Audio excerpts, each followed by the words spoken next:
ঢাকা থেকে গতকাল এবং আজকে আমরা হচ্ছে একটি ঢাকা চট্টগ্রাম রোড মার্চ আমরা অনুষ্ঠিত করেছি। এখন আমাদের শেষ সমাবেশ চলছে।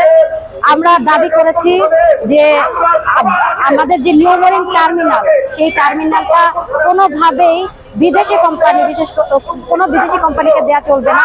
আমরা দেখছি যে সরকার ইতিমধ্যে ডিপি ওয়ার্ল্ডের সাথে তাদেরকে হচ্ছে এই টার্মিনালটি দিয়ে দেওয়ার এক ধরনের সিদ্ধান্ত তারা গ্রহণ করেছেন। আমরা মনে করি সরকার এই সিদ্ধান্ত থেকে পিছিয়ে আসবে, কারণ এর সাথে জাতীয় স্বার্থ জড়িত। আমরা মনে করি জাতীয় স্বার্থকে অগ্রাধিকার দেওয়া উচিত এবং জাতীয় স্বার্থকে অগ্রাধিকার দিলে আমাদের বন্দর আমাদেরই থাকা দরকার এবং এটা কোনোভাবেই কোনো বিদেশিদেরকে হচ্ছে দেওয়া উচিত হবে না বলে আমরা মনে করছি।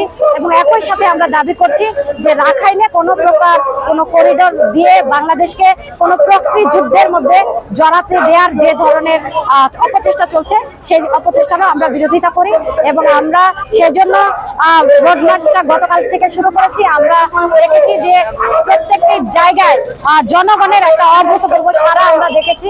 সুতরাং জনগণের এই বক্তব্য এবং জনগণের এই সমর্থনকে বিবেচনায় রেখে নিশ্চিতভাবে আমরা প্রত্যাশা করব সরকার তার সিদ্ধান্ত থেকে ফেরত আসবে। ধন্যবাদ সবাইকে।